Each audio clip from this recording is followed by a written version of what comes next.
इसके बारे में अब देखिए, कांग्रेस पार्टी जो बहुत वादे किए थे, कांग्रेस पार्टी जब बाबरी मस्जिद का डिमोलिशन हुआ था, तो डिमोलिशन के बाद कांग्रेस पार्टी का एक रेजोल्यूशन है पार्टी का कि हम दोबारा वहाँ मस्जिद बनाएंगे।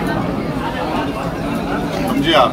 जब कांग्रेस पार्टी की सरकार थी, उनका रेजोल्यूशन है उनकी पार्टी का कि हम बाबरी मस्जिद को वहीं बनाएंगे। क्या हुआ वहाँ पे फिर? अब कांग्रेस पार्टी बोल रही है, देखिए चुनाव से पहले तो बहुत बातें बोलती, उसके बाद क्या होता आप देख लो। दूसरी बात, आप बोलते कि ये बैन करेंगे नहीं करेंगे।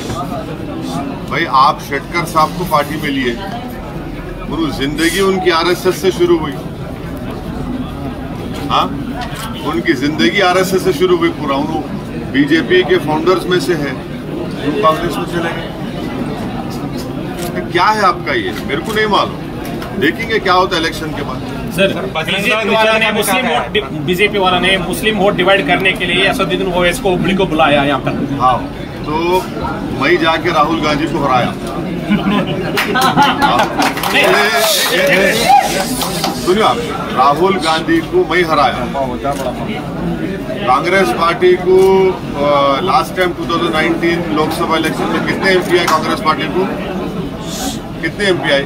एक ही आए ना, हमारे डीके के भाई आए, वो भी मेरी वजह से हार गए। समझे ना? उनका कितने 45, 50, 49 जीते, वो मेरी वजह से आए। समझे आप? उनके एमएलएस भाग गए बीजेपी में, मेरे से खाना खा के घर में मेरे जाओ बोला उनको। ये बकवास है। पूरे कर्नाटका में हम 2 सीट लड़ रहे, एक पे सपोर्ट कर रहे। आप लड़ो ना भाई, कौन रोक रहा आपको? तो वो उर्दू में एक सेइंग है, नाच नहीं जाने तो आंगन टेढ़ा बोलते। तो उनका मामला ऐसा है। मजलिस ने बाकी राज्यों में काफी सारे कैंडिडेट्स को फाइल किया, लेकिन कर्नाटक में सिर्फ 3 को। अब प्रॉब्लम ये है कि गुजरात में हम खाली 11 कैंडिडेट खड़ा करें, 12 एक कांग्रेस पार्टी वाले उसको खरीद लिए थे, बापू नगर बोल के अहमदाबाद में, वहां भी हार गए।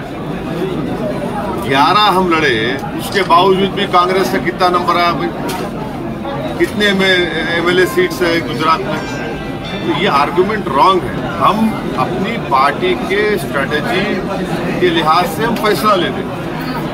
हम किसी को जिताने हराने के लिए इलेक्शन नहीं लड़ते, हम अपने आप को जीतने के लिए इलेक्शन लड़ते हैं। तो ये आर्गुमेंट ही गलत है उनका, ये बोलने।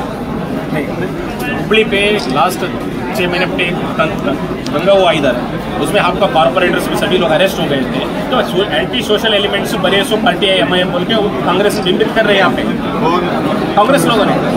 तो कांग्रेस पार्टी ये बोल रही है कि जितने लोग जेल में है वो एंटी सोशल है, वही बोले ना उन्हीं लोग। तो मैं कांग्रेस पार्टी को बोल रहा हूँ कि आप उन लोगों से वोट नहीं मांगना पड़ा। अगर जो जेल में है 90% उन लोगों का इन्वॉल्वमेंट नहीं है, उन लोगों का, उनको अगर आप एंटी सोशल बोल रहे हैं तो मैं चैलेंज कर रहा हूँ कांग्रेस पार्टी को, हुबली ईस्ट में आप खत्म भी नहीं रखना। आपको उनको थोड़ा ख्याल होना चाहिए कि 90% लोग इनोसेंट है, 1 साल से जेल में है। यूएपीए उनके ऊपर लगा दिया गया है।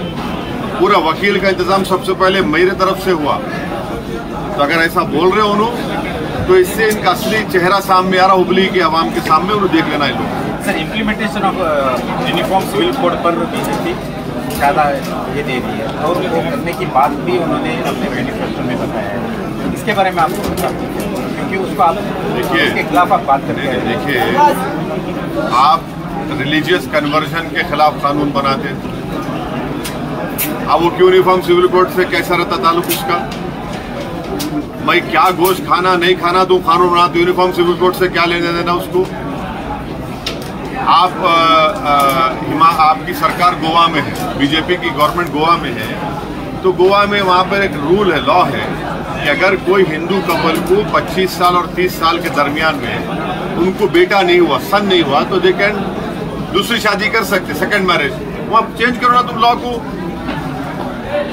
खाली बस यूनिफॉर्म सिविल कोड से पहले आर्टिकल 29 कॉन्स्टिट्यूशन में एक फंडामेंटल राइट है और वो राइट टू कल्चर का राइट है, अनफिटर्ड है, उसको कोई रोक नहीं सकता। तो मेरे को मेरे कल्चर का प्रोटेक्शन का राइट हासिल है। अब एनआरसी लेके आते बोल रहे हैं, एनआरसी कहां से लेके आते? जो आसाम में एनआरसी हुआ तुम उसको नहीं मान रहे, सुप्रीम कोर्ट मॉनिटर्ड। तो ये बीजेपी का ऐसा ही रहता सर। रिजर्वेशन के बारे में 4% रिजर्वेशन ये कर दिया, हटा दिया। तो सुनिए, रिजर्वेशन के बारे में जो डिसीजन बीजेपी गवर्नमेंट ने लिया है, कॉन्स्टिट्यूशनली लीगली आपको इंटरिम रिपोर्ट के ऊपर रिजर्वेशन नहीं निकाल सकते, नंबर 1। और वो इंटरिम रिपोर्ट पब्लिक डोमेन में नहीं है, आप पब्लिक को लाके दो इंटरिम रिपोर्ट। तो नंबर 1 मुस्लिम रिजर्वेशन को निकालना वो इलीगल है। इंटरिम रिपोर्ट पर रिजर्वेशन निकालना वो भी इलीगल है। और वो इंटरिम रिपोर्ट पब्लिक को नहीं दी जाती है। क्यों नहीं दी जाती भैया? और चौथी बात यह है कि वो रिजर्वेशन आर्टिकल 15 और 16 के ऊपर मिल रहा है, सोशली एजुकेशनली बैकवर्ड है, उसके ऊपर मिल रहा है। उसका एक रिपोर्ट है, जब देवेगौड़ा साहब सीएम थे, वो एक रिपोर्ट था, पूरा इंपेरिकल एविडेंस है सोशल एजुकेशनल बैकवर्डनेस का। वो रॉन्ग डिसीजन है उनका। सर, आज के कांग्रेस के मैनिफेस्टो में बजरंग दल को भी निषेध करने का बात किया गया। मैं बोला ना, किस नजर से देखते हैं? मैं बोल दिया, मैं बोल दिया, अभी बोला। सर, बीजेपी के एमएलए बसनगौड़ा पाटिल शब्द बोलते हुए यहाँ पर भी उनका फोटो लगे हुए हैं, उनको हटाने की बात। मैं प्राइम मिनिस्टर नरेंद्र मोदी को चैलेंज कर रहा हूँ। क्या चैलेंज कर रहा हूँ? जब बाबा साहेब अम्बेडकर ने संविधान बनाया, कॉन्स्टिट्यूशन बनाया, संविधान बनाया, तो उसकी पहली बुक, कॉन्स्टिट्यूशन की पहली बुक जो थी, उसमें पूरा कॉन्स्टिट्यूशन लिखे और उसमें फोटोज है। राम सीता की फोटो है, गुरु नानक की फोटो है, गौतम बुद्ध की है, महावीरा की है, रानी झांसी की फोटो है, मुगल किंग अकबर की फोटो है और टीपू सुल्तान की फोटो है। उसमें आप निकाल सकते हो उसमें से। पार्लियामेंट की लाइब्रेरी में मैं जाके देख के आया सो हूँ, पहली कॉन्स्टिट्यूशन की किताब में टीपू की फोटो है। अभी वो खाली निकालना।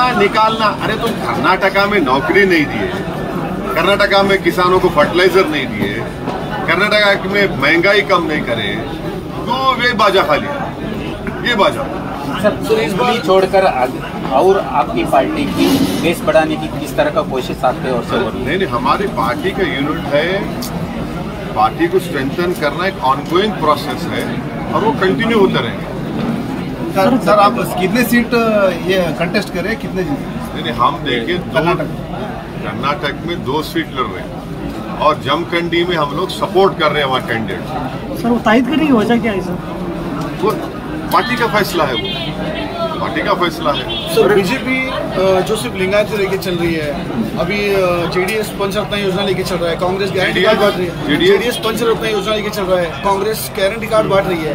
तो आपका एजेंडा क्या है सर, कि मेजरली इन तरह आप भी कुछ लोगों का आश्वासन? ऐसा देखिए, एक बात सुनिए, 2014 में नरेंद्र मोदी जब प्राइम मिनिस्टर बनने से पहले बोले थे, भाइयों बहनों हर साल 1 करोड़ नौकरी, बेचारा पूरा हरी खुश हो गया।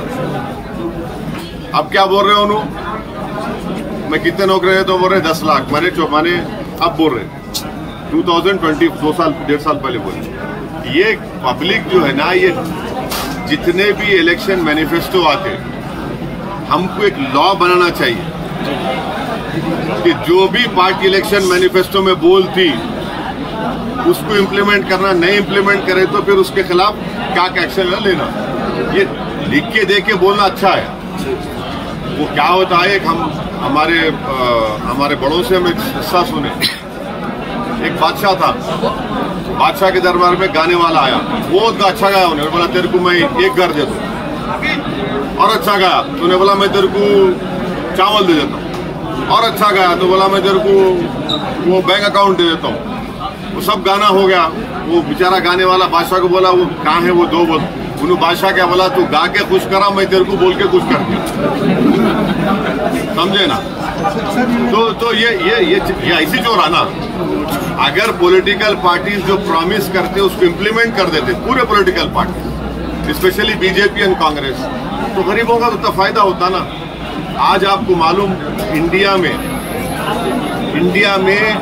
87% लोगों की आमदनी मंथली इनकम लेस देन 27,000।